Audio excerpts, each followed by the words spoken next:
নমস্কার বন্ধুরা, কেমন আছেন সবাই? প্রবাসী বাঙালি চ্যানেলে সকলকে স্বাগত। আপনারা অনেক দিন ধরেই বলছেন কিছু ডেজার্ট বানিয়ে দেখান, তো তার জন্য আজকে আমি একদম সিম্পল একটা জিনিস বানিয়ে দেখাচ্ছি, যেটা হচ্ছে মাইক্রোওয়েভ ওভেনে সিমাইয়ের পায়েস। খুব জোর 6 থেকে 7 মিনিট সময় লাগে। তো সঙ্গে থাকুন, পুরো ভিডিওটি দেখবেন, আর ভালো লাগলে ভিডিওটি লাইক করবেন, শেয়ার করবেন। তাহলে চলুন চলে যায় একদম রেসিপিতে। পায়েস বানানোর জন্য আমি এখানে একটা মাইক্রোওয়েভ শেপ বাটি নিয়েছি। এর মধ্যে আমি দিয়ে দিচ্ছি হাফ টেবিল চামচ ঘি। ঘিটাকে আমি বেশ ভালো করে গরম করে নেব মাইক্রোওয়েভ ওভেনে।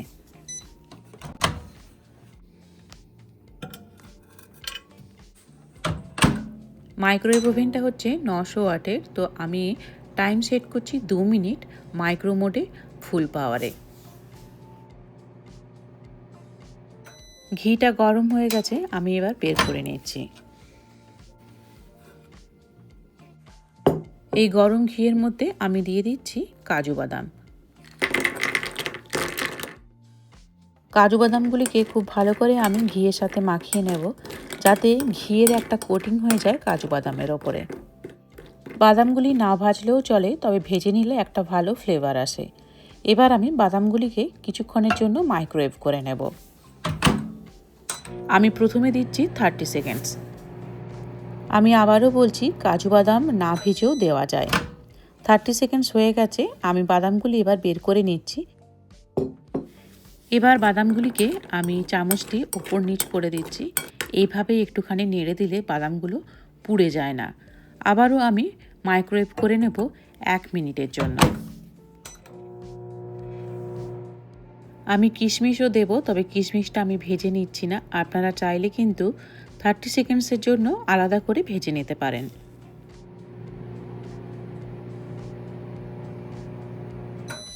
বাদামটা ভাজা হয়ে গেছে, আমি এবার বের করে নিচ্ছি। বাদামগুলো দেখেই বুঝতে পারছেন যে বাদামটা আমি একদম পুরো পুড়িয়ে ফেলিনি, খুব সুন্দর একটা ভাজা হয়েছে। তো বাদামগুলোকে আমি একটা বাটিতে ঢেলে নিচ্ছি। আর এখানে যে ঘিটা বাকি রয়েছে, এতেই আমি পায়েসটা বানাবো। এর মধ্যে আমি দিয়ে দিচ্ছি 1 বাটি সিমাই।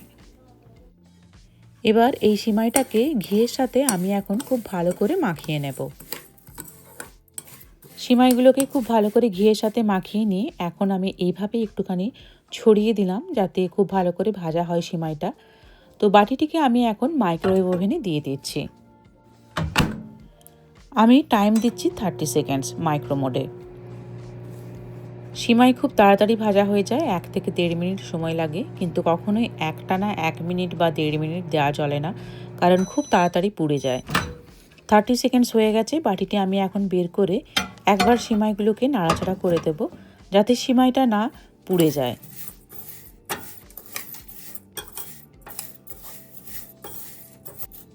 সিমাইগুলোকে আবারও আমি খুব ভালো করে ছড়িয়ে দিয়ে আরও 30 সেকেন্ডস আমি মাইক্রোওয়েভ করে নেব। এই 30 সেকেন্ডস দেওয়ার পরে আপনাদের যদি মনে হয় সিমাইটা খুব একটা ভালো ভাজা হয়নি, আপনারা আরও 30 সেকেন্ডস অ্যাড করে দিতে পারেন। তবে অবশ্যই বাটিটি একবার বের করে সিমাইগুলোকে একটু নাড়াচাড়া করে তারপরে দেবেন। আমার সিমাইগুলো ভাজা হয়ে গেছে। এই যে দেখুন, সিমাইগুলো একদম পুরো লাল করে ভাজা হয়ে গেছে। এখন কিন্তু বাজারে ভাজা সিমাইও কিনতে পাওয়া যায়, যদিও আমার কখনো ইউজ করা হয়নি, তো কেমন হবে আমি সেটা জানি না। এখন আমি এই সিমাইয়ের মধ্যে দুধ দিয়ে দিচ্ছি 1 কাপ, আর এই দুধটা কিন্তু ঈষদুষ্ণ গরম দুধ আমি ইউজ করছি। একটুখানি আমি ভালো করে সিমাইগুলোকে এই দুধের মধ্যে মিশিয়ে নিয়ে আমি আরও হাফ কাপ দুধ এর মধ্যে দিয়ে দেব। সিমাইগুলো যেহেতু গরম রয়েছে, তো দুধ দেওয়ার সাথে সাথেই দেখুন কিভাবে এক জায়গায় জমে গেছে। তো একটু চামচ দিয়ে আমি ভেঙে দেওয়ার চেষ্টা করছি, কিন্তু এটা যদি একটু গরম করে না হয়, সঙ্গে সঙ্গে এটা আবার খুলে যায়। এখন বাটিটিকে আমি মাইক্রোওয়েভ করে নিচ্ছি। 900 ওয়াটের মাইক্রোওয়েভ ওভেন, তো আমি টাইম দিলাম 4 মিনিট ফুল পাওয়ারে। 2 মিনিট পর আমি বাটিটিকে একবার বের করব। যেসব বন্ধুরা ভিডিওটি দেখছেন, ভিডিও ভালো লেগে থাকলে অবশ্যই একটা লাইক করবেন আর শেয়ার করতে একদম ভুলবেন না। 2 মিনিট হয়ে গেছে, আমি এখন চামচ দিয়ে এইভাবে একটুখানি সিমাইগুলোকে ভেঙে দিচ্ছি। চামচ দিয়ে এইভাবে যদি ভেঙে দেওয়া হয় তাহলে তলায় লেগে যায় না। গ্যাসে পায়েস বানালেও আমাদেরকে এইভাবে অনবরত নেড়ে যেতে হয়।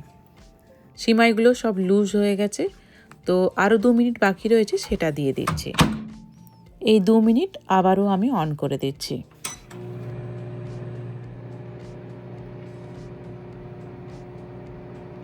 দু মিনিট হয়ে গেছে, বাটিটি আমি এখন বের করে নিচ্ছি।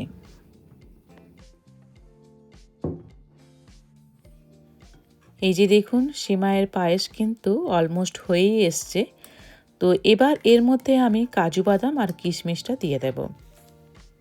প্রথমে আমি কিশমিশগুলো দিয়ে দিচ্ছি, তবে পুরোটা দেব না, কিছুটা কিশমিশ রাখবো ডেকোরেশনের জন্য। এবার দিচ্ছি কিছুটা কাজু।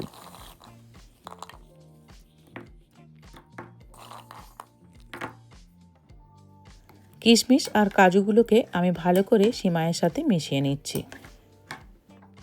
এবার এর মধ্যে আমি দিয়ে দিচ্ছি কিছুটা এলাচের গুঁড়ো। এখানে আমি 3টে এলাচ নিয়েছিলাম, গুঁড়ো করেছি। তো আপনারা চাইলে গোটা এলাচও দিতে পারেন, তবে অনেকেই পছন্দ করেন না, মুখে লাগে বলে, তো একটুখানি পাউডার দিয়ে দিলেই বেশি ভালো। এলাচ গুঁড়োটা ভালো করে দুধের সাথে মিশিয়ে নিয়ে এবার বাটিটিকে আমি আরও একবার মাইক্রোওয়েভ করে নেব। আবারও আমি টাইম দিচ্ছি 2 মিনিট।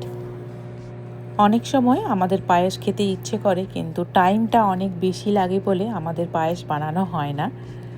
তো মাইক্রোওয়েভ ওভেনে এইভাবে আপনারা পায়েস বানিয়ে নিতে পারেন, দেখবেন কত কম সময়ের মধ্যে হয়ে যায়। 2 মিনিট হয়ে গেছে, আমি এখন বাটিটিকে বের করে নিচ্ছি। পায়েসটা তৈরি হয়ে গেল। তো এখনও পর্যন্ত আমি কিন্তু সুগার অ্যাড করিনি। এবার আমি দিয়ে দিচ্ছি সুগার। আপনারা যেরকম মিষ্টি খান সেরকম বুঝে দেবেন। আমরা একটু হালকা মিষ্টি খাই, তো আমি তার জন্য কম পরিমাণে সুগার ইউজ করলাম। তো এখন আমি পায়েসটিকে কিছুক্ষণের জন্য একটু ঠান্ডা হতে দেব, কারণ পায়েস ঠান্ডা খেতেই ভালো লাগে।